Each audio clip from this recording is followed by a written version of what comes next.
Se permaneces na infância espiritual, não podes usufruir, por não saberes utilizar de todos os bens. Todavia, se adquires a maioridade, irás utilizando-te e felicitando-te com todos os tesouros da criação, como filho de Deus, portanto, seu herdeiro ditoso.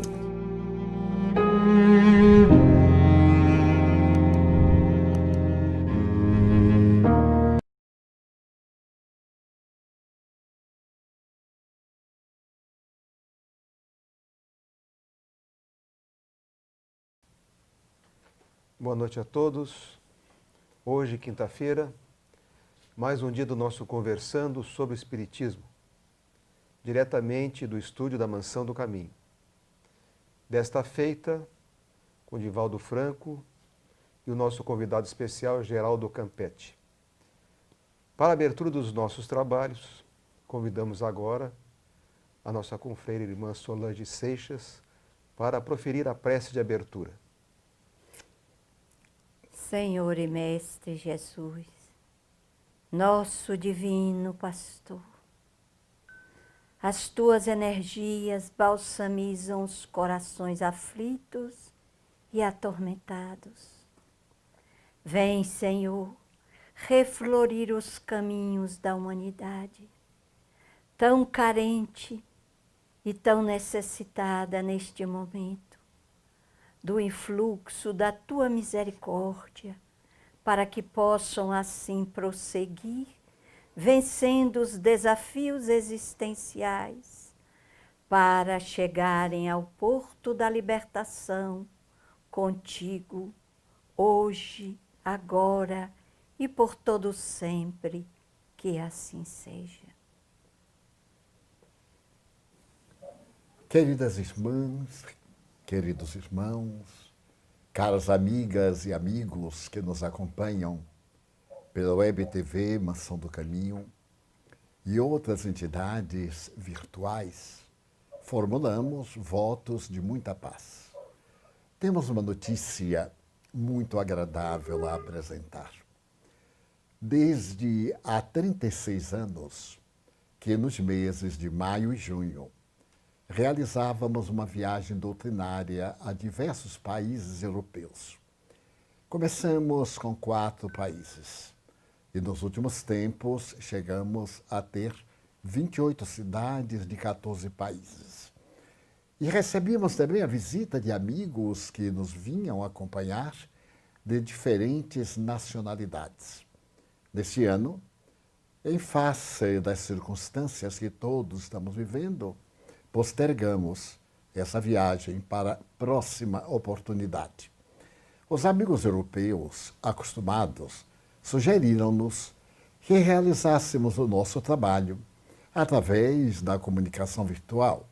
Poderíamos realizar algumas conferências e, através desta maravilha da cibernética, na comunicação, nós poderíamos estar juntos como se de fato estivéssemos. Amanhã seria o dia em que viajaríamos a Frankfurt e logo depois à primeira cidade alemã para iniciar o turno. Terminaríamos em Assis no dia 8 de maio.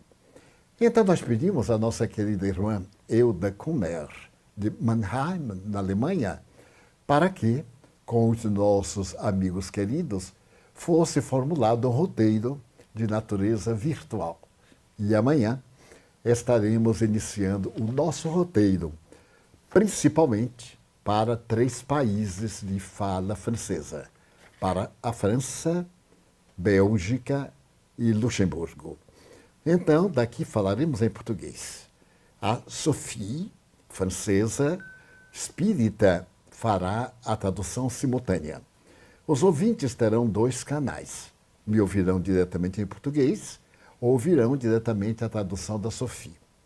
Em razão disto, nós teremos 8 conferências. Nós iremos suspender os nossos labores noturnos, de terças, quintas e sábados. Manteremos às segundas-feiras, quinzenalmente, ao lado do nosso Juan, falando em espanhol. para a comunidade hispana. Desta forma, hoje nós faremos como de hábito e somente voltaremos a ter essas lives a partir de junho. Avisaremos e convidamos os caros amigos para que nos acompanhem. Iremos colocar no Face e nos meios de comunicação toda a programação. Por exemplo, amanhã nós iniciaremos às 16 horas de Salvador. Portanto, 21 horas na Bélgica, na França e em Luxemburgo. A palestra será a responsabilidade do homem para o mundo de amanhã ou diante do futuro. Será aberta com o nosso Juan Danilo cantando música de sua autoria, que faz parte do disco que nós já apresentamos, está quase esgotado no momento. Mas quem tiver interesse pode pedir-nos, porque temos ainda alguns para distribuir. Logo depois eu serei apresentado, no caso por Zelina, de Luxemburgo, e após ela me passa a palavra, abordaremos o tema, e dentro de 1 hora, mais ou menos, faremos o encerramento. Logo após, abriremos um espaço para perguntas e respostas. Será muito interessante, porque pela primeira vez estaremos falando a 16 países, todos eles adrede programados, entrando em contato no seu idioma para poder escutar. Depois falaremos a Alemanha, a Suíça e a Áustria, países em língua alemã. Depois a República Tcheca, a República Eslava, a Itália, cada qual, repetimos, no seu idioma. Iremos dizendo, mas estará em nosso Face a programação que você pode acompanhar. Serão essas atividades sempre à tarde, em função do fuso horário, tanto às 14 como às 16 horas, porque há uma diferença de horários na Europa. 4 horas para Portugal, Espanha, Inglaterra e 5 horas para outros países. Então queremos ter o prazer de, no 37º anos que nós vimos divulgando o Espiritismo na Europa, criando instituições em países onde a palavra espírita não era enunciada, e hoje faz parte do SEI, do Conselho Espírita Internacional, para nós podermos estimular os nossos irmãos. No último dia, vamos falar para todos os países da Europa. Falaremos em português e, naturalmente, cada qual traduzirá o seu idioma. As pessoas interessadas em loco poderão nos acompanhar com muita facilidade. É mais uma experiência para divulgarmos a mensagem consoladora do Espiritismo nestes dias difíceis que todos estamos atravessando. Hoje, como habitualmente, nós teremos as nossas perguntas e respostas, contando com a maravilhosa colaboração do nosso Geraldo Campetti. Estamos às suas ordens, portanto, para as primeiras perguntas. Bom, Divaldo, vamos começar aqui então com uma primeira pergunta que nos chega de Solon Soares de Souza. Boa noite, Divaldo. Sócrates, ao tomar cicuta, não teria cometido suicídio? Ele teve condições de fugir, mas declinou da fuga e preferiu tomar o veneno. Não é um suicídio. Ele respeitou as leis. Ele foi punido injustamente por causa da deficiência moral dos filósofos menores. E a data da sua morte foi postergada por causa dos festivais que se celebravam em Atenas. E com uma coragem demonstrando que a vida continua, ele enfrentou a cicuta. Fugir seria cometer um erro muito grave. E ele optou por dar a vida em favor do ideal ético, aquele ideal dos valores do próprio conhecimento. E foi tão notável quando ele teve a oportunidade de dizer que, a partir daquele momento, ele ia ter a certeza da imortalidade, enquanto os discípulos ficavam na dúvida. Muito bem. Geraldo, vamos aqui para uma pergunta, então, diretamente a você que está fazendo a estreia conosco no dia de hoje. É uma pergunta de Luiz Paulo Maciel. Em O Livro dos Espíritos, os benfeitores nos dizem que uma das condições da felicidade é a posse do necessário. Esse período que estamos passando nos levará a esse entendimento? Olha, boa noite a todos, é uma satisfação enorme estar aqui. Muito obrigado, querido Divaldo, queridos amigos, por nós podermos compartilhar desse momento. Como aprendiz da doutrina espírita, para mim é uma honra. Essa questão colocada ela é muito interessante, que é de número 922 do Livro dos Espíritos, quando Kardec pergunta na sua sabedoria se haveria um elemento comum de felicidade para todo mundo. Um ponto que pudesse ser, olha, isso aqui é felicidade para mim, é felicidade para você. Porque às vezes uma coisa pode ser felicidade para um, pode não ser para outro. E o Espírito da Verdade responde de maneira muito assim, profunda, para dizer que a felicidade ela pode ser entendida em dois aspectos, no aspecto material e no aspecto moral. No material é exatamente ter a posse do necessário. E no moral seria a fé no futuro e também nós temos a consciência tranquila. Essa questão de ter o necessário é fundamental para a nossa vida. Nós todos precisamos ter o suficiente. Não precisamos ter além, precisamos ter o supérfluo, porque quando isso acontece a gente acaba até se prejudicando. Não é que a riqueza seja um mal, pelo contrário, é uma ferramenta, um recurso valioso, se bem empregado, em benefício do próximo, do desenvolvimento social, do progresso, enfim, que a gente possa estabelecer por meio dessa riqueza. Mas ter o necessário, o suficiente, basta para a nossa felicidade. Eu tenho a impressão, Divaldo, que a pergunta do nosso amigo vai no sentido assim, e hoje, pelo que nós estamos vivendo, como é que fica? Às vezes está faltando até o necessário para o nosso próximo, para o nosso semelhante. Aí é a grande oportunidade que nós temos de estender as mãos, de efetivamente praticarmos a caridade até mesmo no seu sentido material, que é a beneficência. Nós levarmos o consolo, o alento, a palavra amiga, sim, mas também sermos aqueles portadores de recursos que possam atender às necessidades de sobrevivência dos nossos semelhantes. Se a gente puder ajudar de alguma forma com alimento as instituições que trabalham, se pudermos colaborar de certa forma com os recursos que nós temos condições de compartilhar, nós estaremos fazendo a nossa parte e colaborando para entender que o mínimo nos basta. A gente não precisa de excesso. Álvaro Nascimento faz a seguinte pergunta. Poderia esclarecer um pouco sobre como a doutrina espírita vê a questão do prazer, da sensualidade e do sexo perante as leis de Deus, o que nos seria permitido a exploração sem contrariá-las?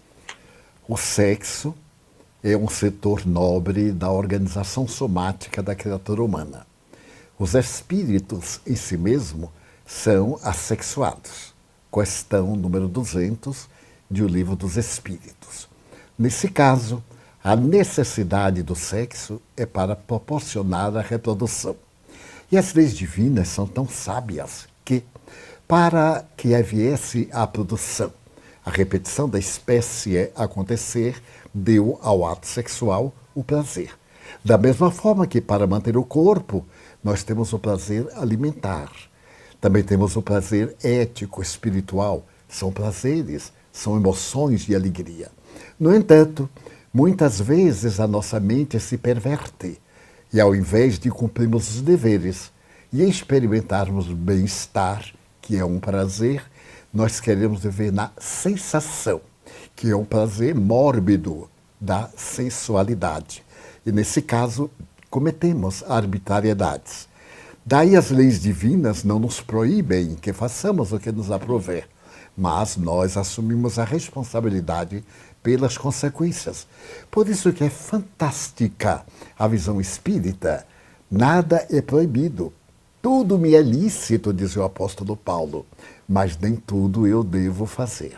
Então, quando nós usamos de forma demasiada e somente por um capricho da natureza o gozo, nós ferimos as leis e sofremos as consequências praticadas pelo abuso, as deformidades morais, a busca do prazer através das aberrações de natureza também sexual, e isso nos leva a transtornos emocionais, já é um desvio de comportamento, e naturalmente a retornarmos pela reencarnação a estados de mutilação física, mutilação psicológica, mutilação emocional, ansiedade, fugas, estados de culpa e pavores outros de natureza mais generalizada.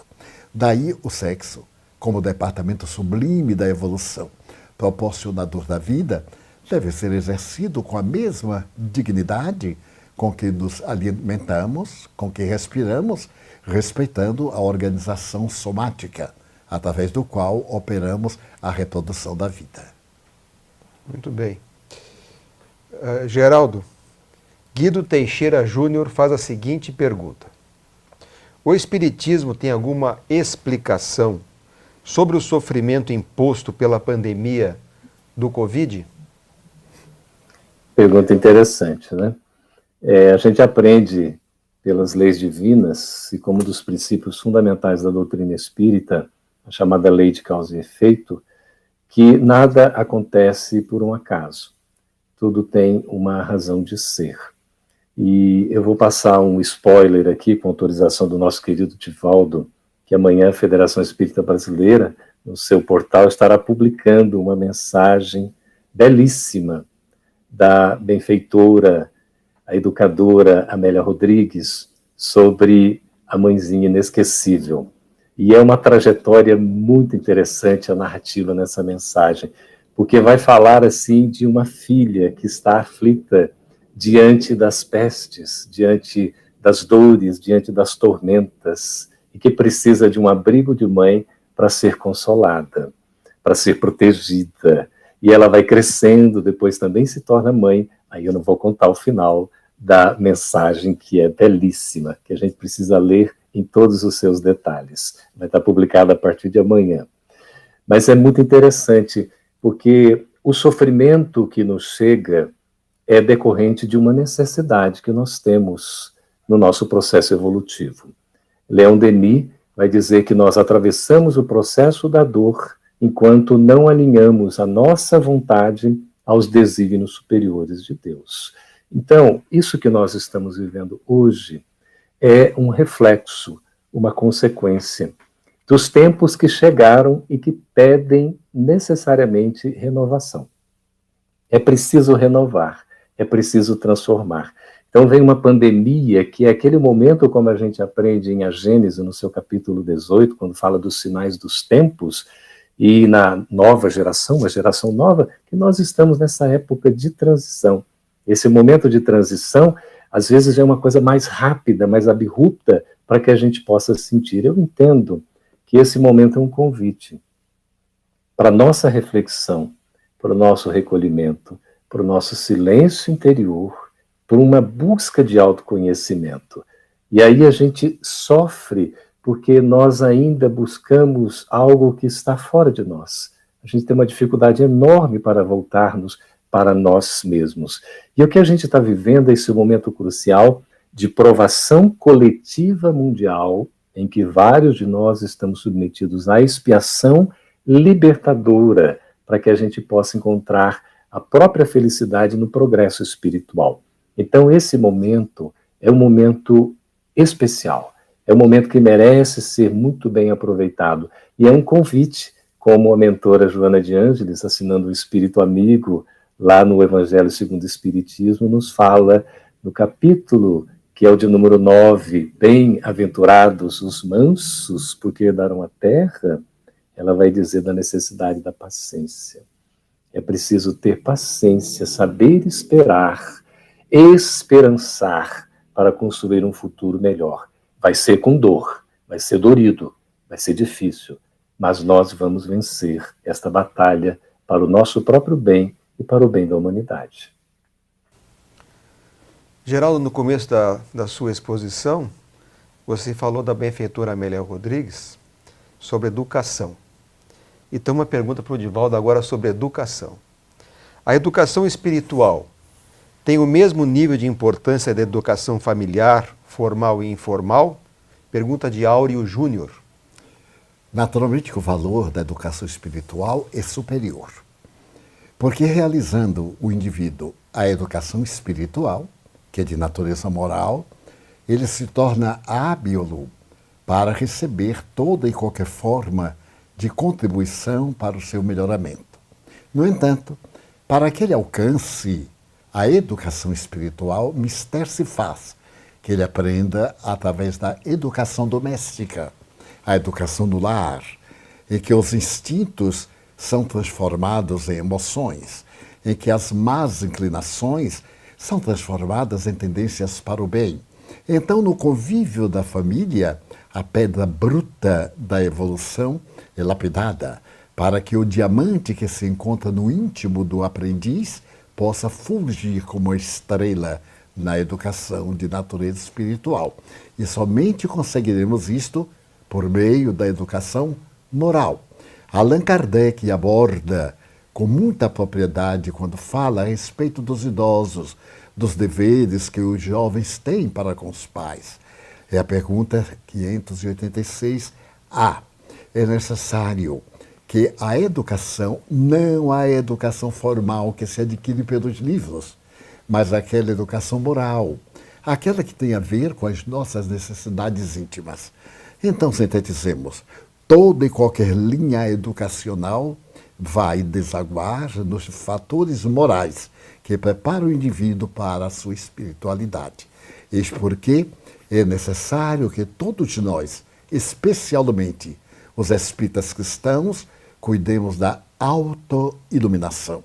Porque a educação pela cultura convencional poderemos fazer em qualquer época, desde quando nós nos eduquemos para enfrentar as vicissitudes, os desafios e compreender a finalidade essencial da vida. Geraldo, uma pergunta de Ana Maria. Geraldo, você acredita que após este flagelo, a humanidade mudará ou voltará a ser a mesma?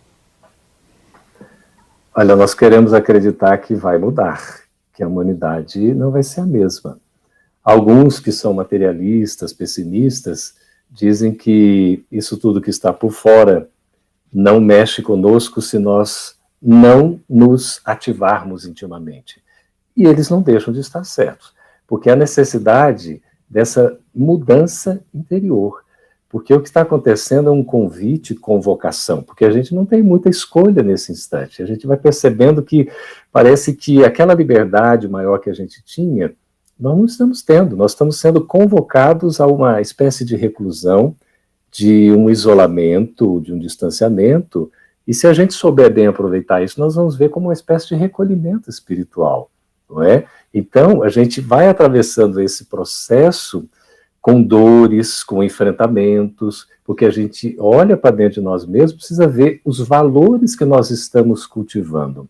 A sociedade vinha desenfreada, numa loucura. Se for fazer uma análise mesmo assim, eu fico pensando, eu saía de manhã de casa, praticamente 8 horas, 9 horas, e chegava às 11 horas da noite, praticamente todos os dias, não é? E hoje nós estamos vendo, eu fico emocionado, viu, querido Divaldo, ouvir você com essa programação agora, que vai continuar esse trabalho, não é? Pelo mundo afora, pela Europa, fazendo esse trabalho lindo, através das redes sociais, através dessa rede mundial, porque a gente não pode, às vezes, dar um aperto de mão, um abraço fisicamente, mas nós estamos conectados, nós estamos unidos, porque conseguimos nos reunir por essas vibrações maravilhosas que a tecnologia nos proporciona. Então, certamente haverá uma reavaliação de protocolos. Os protocolos administrativos, econômicos, sociais, nas áreas das ciências, da tecnologia, tudo do nosso sentido de entender vai ter uma mudança para melhor, porque há necessidade de reavaliar. A própria natureza agradece, a gente está vendo aí tantas coisas lindas, né? Uma limpeza, a natureza sendo natural de novo, porque a gente está com uma interferência um pouco menor.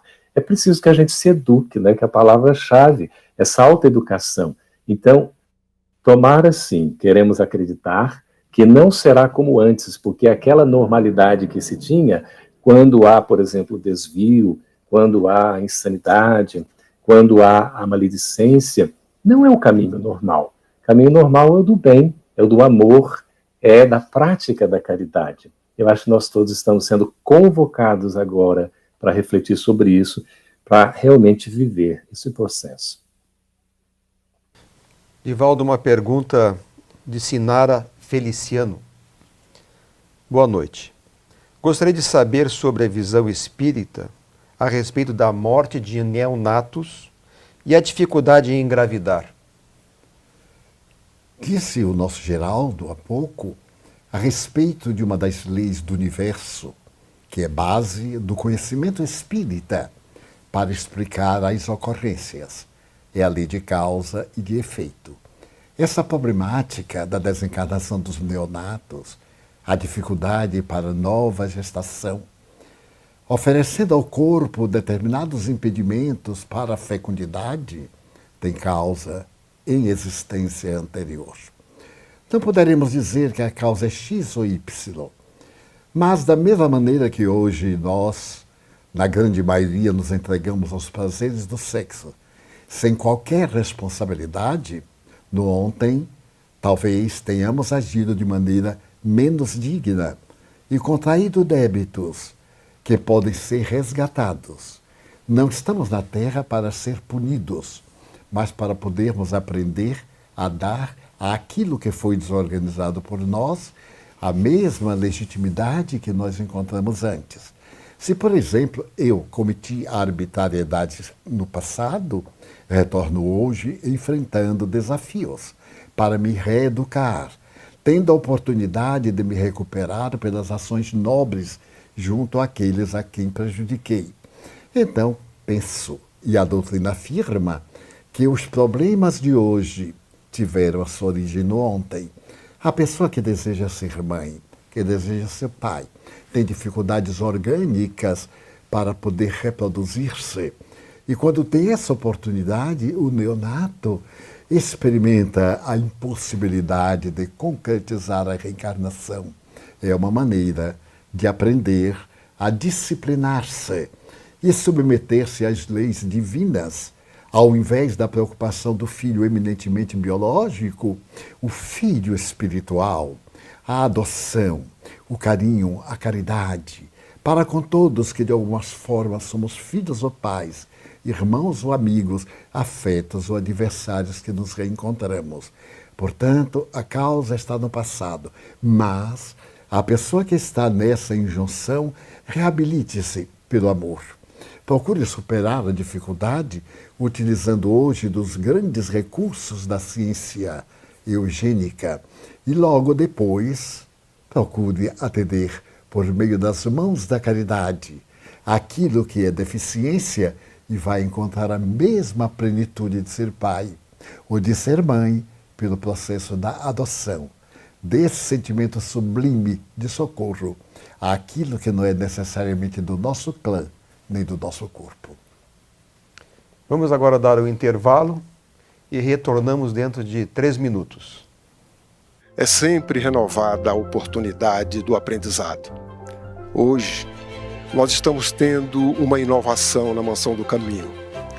Se você deseja saber mais do Divaldo, além daquilo que você já conhece, e também procurar observar alguns aspectos que registros históricos estão sendo resgatados, hoje a Mansão do Caminho lhe oferece o Espiritismo Play, para que você possa, através de uma assinatura, ter acesso a toda essa documentação histórica, das falas, dos exemplos e de tudo aquilo de bom que o Divaldo tem nos trazido ao longo dessas dezenas de anos que todos nós temos acompanhado. E você sendo um assinante, este recurso será destinado a esta grande obra que todos nós apoiamos. Espiritismo Play está aí à sua disposição.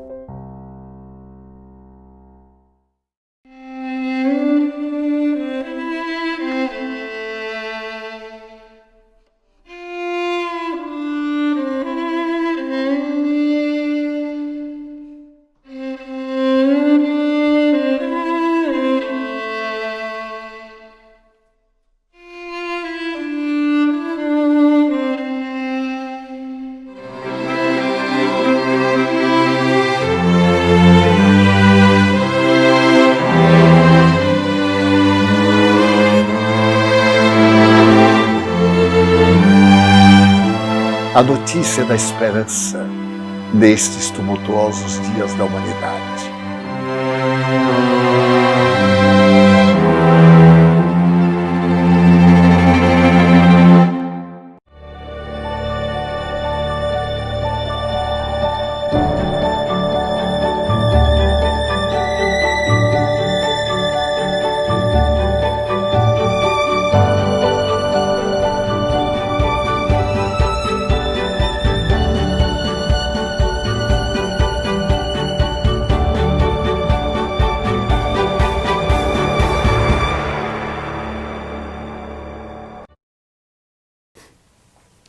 Geraldo, vamos então ao nosso segunda parte do nosso programa. E a primeira pergunta será para você, de Ayrton Silva de Souza. Fazer prece por um ente querido desencarnado dentro de casa pode causar algum mal? Atrair energias negativas? Pelo contrário, fazer a prece só faz bem. A prece é um mecanismo da gente se conectar com a espiritualidade superior, nos aproximar de Deus, da gente conversar com Deus, como está lá em O Livro dos Espíritos. E orar pelos entes queridos desencarnados é um dever nosso, mas que a gente deve fazer com o coração. Se esse ente querido possa estar, digamos, numa situação difícil, razão maior ainda para a gente orar. Nós não vamos atrair pela oração vibrações negativas, nós vamos cultivar um ambiente positivo, de paz, de serenidade, de construção. Por isso que a gente se sente tão bem orando, porque pela prece a gente consegue se renovar. André Luiz, na sua genialidade objetiva, ele coloca no livro Mecanismos da Mediunidade, psicografado pelo Chico, inovidável Chico Xavier e por Valdo Vieira, ele coloca que orar constitui a fórmula básica da renovação íntima pela qual o divino entendimento desce do coração da vida para a vida do coração. Veja que coisa importante, como orar é necessário porque nos renova, porque faz com que a gente se sinta fortalecido. A prece é um escudo para nossa proteção. É também uma forma de nós irradiarmos o amor. Então, esses entes queridos que continuam vivos, eles vão receber de muito bom grado as nossas preces. Continue orando, meu amigo. Vai fazer bem para você, vai fazer bem para o seu ente querido e para todo mundo. Ivaldo, uma pergunta de Lari Costa. Estão reencarnando na Terra espíritos vindos de mundos superiores para auxiliar na transição? Seria esta a razão das crianças serem, de certa forma, mais protegidas contra o Covid? A pergunta é muito boa, não só porque aparentemente elas sejam mais protegidas, porque seria um regime de exceção e as leis divinas são iguais para todos. Mas eu me refiro às crianças portadoras de uma capacidade infinita de conhecimento. Crianças que nascem sorrindo, crianças que executam páginas musicais que adultos têm que lutar anos a fio para o treinamento. Crianças portadoras de um conhecimento muito acima da possibilidade humana até determinado nível de consciência intelectual. Enfim, os espíritos superiores de outra dimensão estão reencarnando-se em massa para poderem aprovar esse processo, encaminhar com mais força esse processo de transformação e não o tornar mais longo. Allan Kardec faz uma análise muito profunda no capítulo 18 de A Gênese, dizendo que a velha geração, aqueles que estão no mal, farão de tudo para obstaculizar a marcha do progresso. São os espíritos arraigados nos vícios. Mas nós teremos aqueles que também farão tudo para que o progresso se dê de maneira mais espontânea e ao invés de o resultado ser de uma forma linear, será geométrica. Ele se multiplicará por si mesmo de uma forma fantástica, como nós estamos vendo. Aliás, em todas as épocas, espíritos missionários de outra dimensão, de outras pousadas celestes, têm reencarnado na Terra para acelerar o progresso da humanidade.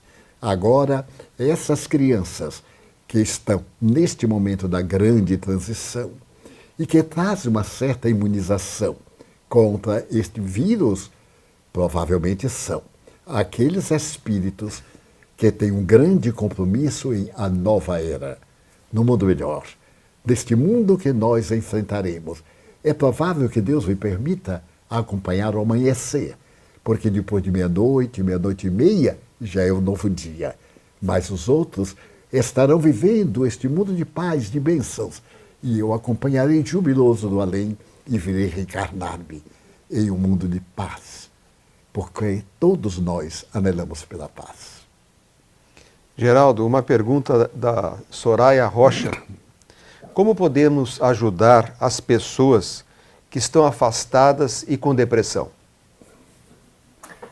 Pois é, ontem eu estava aprendendo um pouco mais sobre esse conceito de depressão, uma palavra francesa, déprimer, que é abaixar, colocar um peso e a gente sentir uma carga tão pesada sobre os ombros que a gente não dá conta de carregar. É muito difícil essa viagem para dentro de nós mesmos, que a gente está sendo convidado agora. Joana de Ângeles, na extraordinária obra O Homem Integral, no seu capítulo 3º, quando ela fala do autodescobrimento, ela coloca que o autodescobrimento é um processo de parto. Eu achei muito interessante, Divaldo, essa aqui, porque é um processo de parto. A gente se autodescobrir é um parto, é um nascimento. E isso causa uma certa dor diante das nossas condições. Então, quando a gente vai verificar tudo o que está acontecendo, é preciso que a gente tenha esperança, que a gente consiga se esforçar por ser otimista, não deixar que a depressão nos assole, reconhecer que nós somos filhos de Deus, que nós não estamos sozinhos, não estamos abandonados. Deus está no leme dessa embarcação mundial, Jesus está no leme dessa embarcação terrestre, Ismael está na embarcação, no leme dessa embarcação brasileira. Então, é preciso que nós assumamos também a nossa própria embarcação e façamos a nossa parte. Há tantos meios de ajuda, a gente pode encontrar apoio, orientação, a prece é um caminho, o diálogo fraterno, uma leitura saudável, escutar uma música que nos eleva, ouvir um pouquinho a nossa própria intimidade pelo silêncio interior. Nós vamos trabalhando e vamos descobrindo a essência da nossa existência para que a vida não seja vazia. Quando a vida é vazia, desprovida de sentido, nós perdemos a razão de ser e de existir. Mas como somos seres imortais, nós sempre continuaremos vivos, é preciso que a gente aprenda a se amar. Então, se por um acaso a dor pungente bate-lhe a intimidade e você se sinta talvez temporariamente incapaz de reagir, peça ajuda. Você não está só. Nenhum de nós está abandonado por Deus.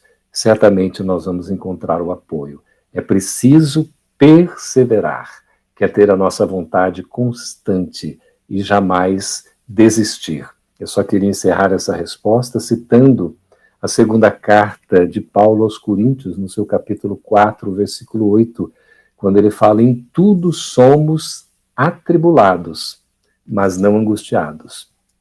Em tudo somos perplexos, mas não desanimados. Então, diante de tudo isso que está acontecendo, que a gente não se deixe abater pelo desânimo, a fim de que ele não nos derrote, porque nós temos força e somos capazes de vencer. Divaldo, nos surge aqui uma pergunta de Ana Estrela. Gostaria muito que o senhor comentasse sobre o síndrome de pânico na visão espírita. Pelo que Geraldo nos apresentou, porque se torna também um fator de desagregação do ser, a síndrome do pânico. A depressão muitas vezes leva a esse transtorno. Nem sempre os medicamentos logram o resultado que nós desejamos. É necessário um grande esforço que você vem fazendo para lograr o êxito. Mas não fique decepcionado por não colher os resultados imediatos. As causas estão na existência passada.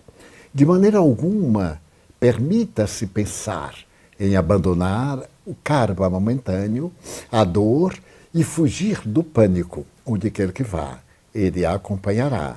Suporte-o, ore um pouco mais. Estabeleça determinadas regras de harmonia interior pela meditação. Não somente a meditação convencional, transcendental, mas a técnica moderna da meditação terapêutica. Essa meditação que você pode encontrar com muita facilidade, inclusive em algumas gravações que fizemos. Você medita que se encontra bem, que vai enfrentar o drama. Pode também recorrer à hipnose regressiva, com essa natureza terapêutica, para ser levado ao momento do transe, do trauma que ele criou, este conflito de que algo vai acontecer, esta ansiedade atormentadora do mundo interior. E tenho certeza que você se recuperará. Ademais, lembre-se que toda vez quando nós estamos aturdidos, estamos com o emocional decaído, entidades exometeiras se aproveitam da nossa fragilidade e pioram a sensação, especialmente na depressão, no transtorno do pânico e em outras síndromes que hoje são muito multiplicadas. Procure tomar passes. Neste momento talvez tenha dificuldade, mas entre em contato com um médium curador, ou uma casa espírita que ele mereça consideração e peça aos médiuns que aí trabalham para que coloquem o seu nome. E quando eles estiverem em casa, meditando, ajudando, posso irradiar para você. E você entra em sintonia. E toda vez quando o pânico lhe ameaçar, sorria e diga, isso é de natureza transcendental. E supere. Posso lhe adiantar que a melhora vai ser muito grande. Você não é o pânico que parece. É o espírito em processo de autoiluminação. Teste o seu valor e você conseguirá. Geraldo, temos uma pergunta muito interessante de Patrícia Oliveira sobre obsessão. Como cuidar da obsessão sem ter uma casa espírita para nos socorrer nesse período de pandemia? Olha, é tão interessante. Nós não temos uma casa espírita para nos socorrer, talvez assim, fisicamente, digamos, nesse momento, porque as portas estão temporariamente fechadas fisicamente. Mas o trabalho, a atividade espiritual prossegue. Então, nós não vamos deixar de ser ajudados, protegidos, assistidos, porque há inúmeros recursos que estão sendo realizados.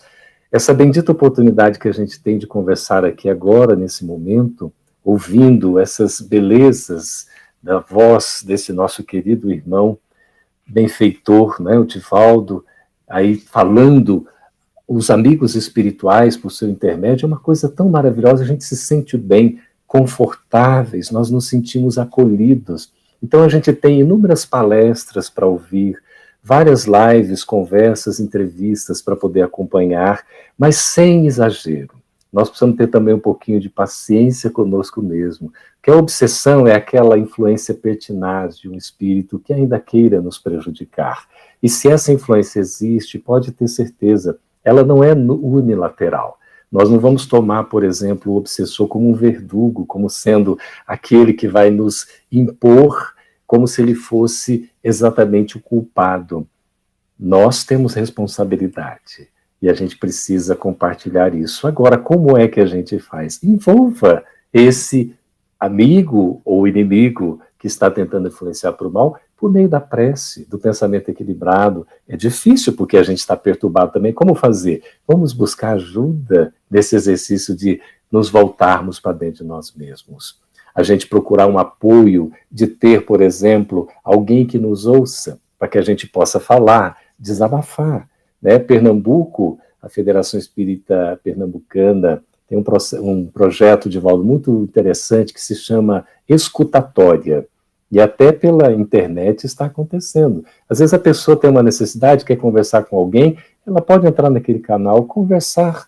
vai colocar ali os seus dissabores, suas dificuldades e vai receber ajuda. Porque não precisamos necessariamente estar juntos fisicamente para nos sentirmos acolhidos e abrigados. Então, há outros caminhos, como esses que a gente está vendo através dos recursos da tecnologia, para a gente também receber o consolo. Agora, tenha certeza, a maior resistência, sem dúvida alguma, está dentro de nós. Eu, na minha dificuldade, eu costumo assim pensar, como espírito inferior que sou ainda, às vezes penso o que eu não devo pensar, falo o que eu não deveria falar e faço o que não deveria fazer. Toda vez que isso acontece, e é com uma certa frequência, o que eu faço? Um esforço íntimo, ainda na minha pequenez e inferioridade, de quando eu expresso uma palavra inassertiva, que eu chego a ofender, magoar, ferir alguém, eu me esforço por pronunciar 2 palavras que sejam num carinho, numa afetividade, que sejam mais assim altruístas, enxergando o lado bom das pessoas. Quando eu penso algo negativo, eu me esforço por ter 2 pensamentos positivos com relação àquela pessoa a quem eu enderecei um pensamento que não foi bom. Quando eu faço algo de errado, eu me esforço por tentar fazer 2 ações boas. Eu acho que assim, passo a passo, devagarzinho, a gente vai superando essa influência negativa que ainda bate a intimidade do nosso coração.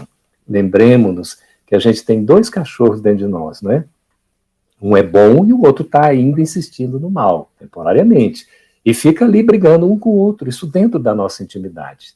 E os 2 estão constantemente lutando. Quem é que vai vencer essa luta? Aquele que a gente alimentar mais frequentemente. Por isso, ninguém está isento da obsessão, da influência inferior ou da influência maligna. Mas nós temos força íntima, porque somos criaturas divinas de vencer essas influências com o esforço da nossa vontade e a nossa perseverança no caminho do bem. Geraldo, esse assunto da obsessão é muito interessante e nos chegam muitas perguntas a respeito desse tema. Então a Érica Penerari pergunta o seguinte, Divaldo: como podemos rever nossos erros para com os nossos obsessores ou inimigos? Considerando que muitas vezes não sabemos quem é e o que fizemos, mas sabemos que temos algo a resolver. Através da revisão das nossas tendências para o mal.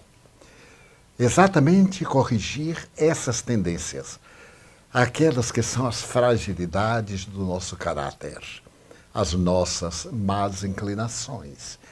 Em que, por exemplo, eu sou mais sensível, em que ângulo da minha vida eu tropeço mais.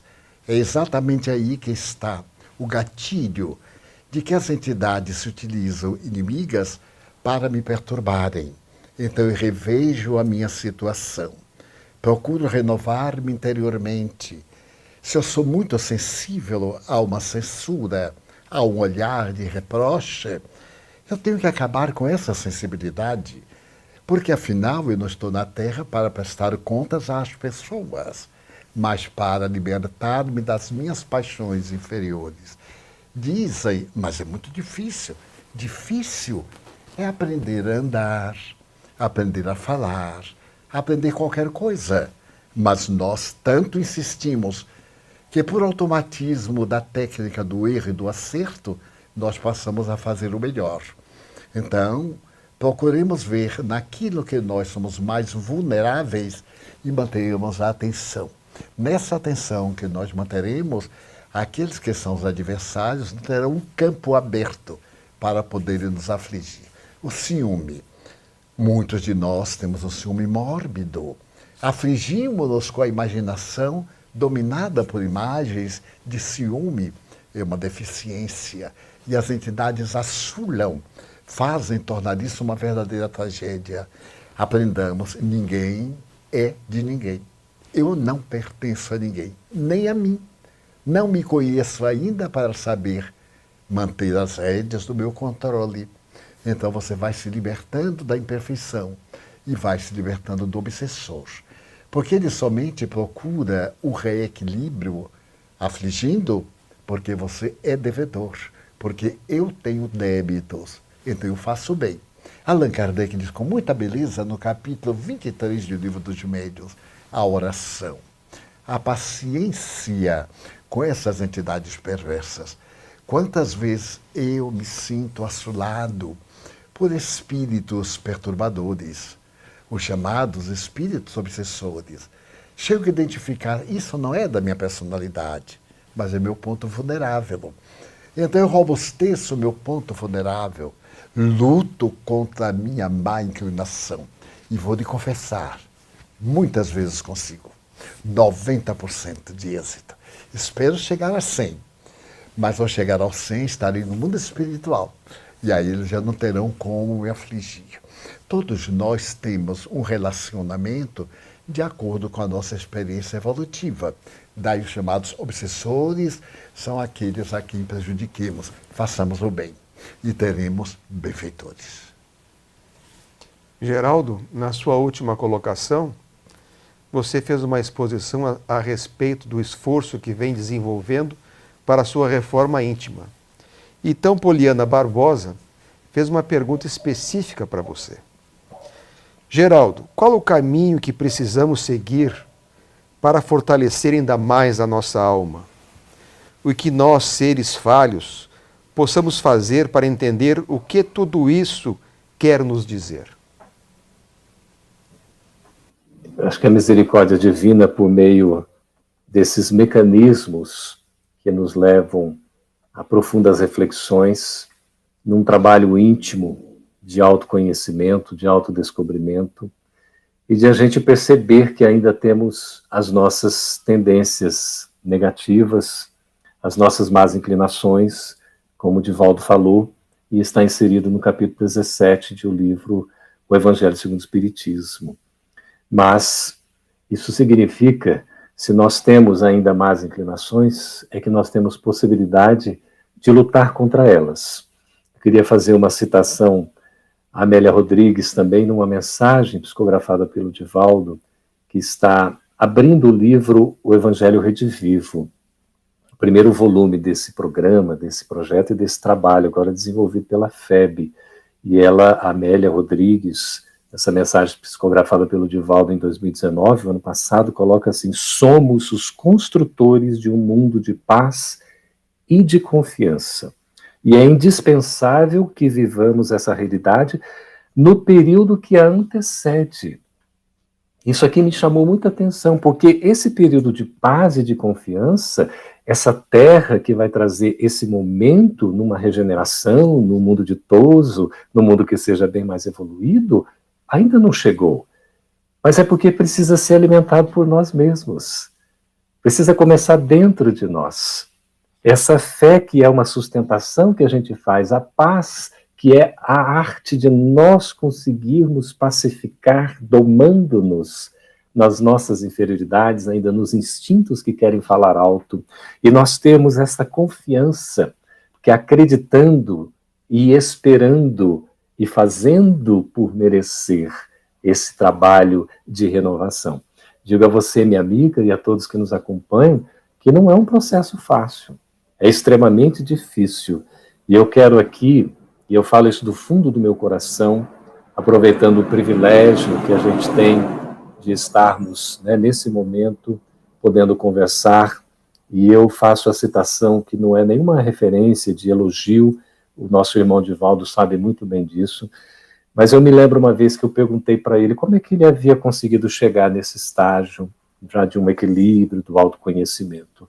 E ele deu uma resposta que jamais esqueci. Ele falou: fazendo em público o que eu faço na intimidade. E não tendo vergonha de colocar a intimidade das minhas ações em público. É um esforço, é uma caminhada. Não é simples, é desafiador, mas não é impossível. Então siga, minha irmã, e todos vocês, e todos nós que possamos seguir confiantes, nos esforçando. Vamos devagarinho, mas sempre. Vamos dando passo a passo. Às vezes a gente quer dar 2 passos de uma vez e nós não damos conta. Aí é preciso, então, dar um passo, se fortalecer, depois dar outro passo. Isso significa que se a gente tem uma dificuldade ainda, a gente vai aos poucos reconhecendo essa dificuldade. O primeiro ponto é reconhecer. Se nós já admitimos que temos ainda mazelas, enfermidades, vícios, já é um ponto positivo, porque é o primeiro passo, porque a gente vai reconhecer que precisa trabalhar a melhoria. E aí a gente vai gradativamente com o esforço. A boa vontade é fundamental. Diz Emmanuel que a boa vontade é o principal capital do ser humano. E a boa vontade é essa potência anímica que Leon Denis nos fala, é essa força íntima que a gente tem de nós vencermos. Então, André Luiz, logo no nosso lar, vai ensinar que a gente pode pedir, sim. A gente tem o direito de pedir, mas nós temos que fazer também por merecer. E aí é o trabalho íntimo do esforço próprio de caminhar cada vez mais. E uma coisa é certa, nós sempre seremos amparados, porque Deus, Jesus, Ismael, esses benfeitores amigos, Emmanuel, Joana de Ângeles, tantos e tantos estão olhando por nós. E a religião nos dá um apoio muito importante, porque é um caminho que nos conduz a Deus. Então aproveitemos essas luzes do Espiritismo, que são maravilhosas, o Evangelho de Jesus, que é um roteiro para a nossa vida, e sigamos firmes, fazendo o melhor a nosso alcance. Certamente Deus abençoará os nossos esforços. Queridas amigas, queridos amigos, estamos chegando na etapa terminal. Logo na abertura, referimos-nos à nossa jornada europeia. E estamos agora atendendo também as solicitações para que mantenhamos as nossas reuniões de quintas-feiras. Esta reunião de perguntas e respostas. Deste modo, alteramos o programa, suspendemos terças e sábados e manteremos a reunião de quinta. Na próxima quinta-feira estaremos aqui com Ana Jaici Guimarães, a nossa grande trabalhadora do Evangelho, que reside no Rio de Janeiro. E outra coisa, o lançamento do livro Vidas Vazias está sendo um sucesso. A primeira edição está às portas do esgotamento. Não esqueça, estamos lançando. O dia básico foi anteontem, mas os dias contínuos são hoje, amanhã e depois. Procure eleger o seu exemplar e nas Vidas Vazias encontre lugar para preencher o coração com Cristo Jesus. Muito obrigado, Geraldo. Muito obrigado, telespectadores, amigos e irmãos. Até amanhã, às 16 horas, com a nossa viagem à Europa, no primeiro encontro em língua francesa. Boa noite, muita paz. Boa noite, muita paz.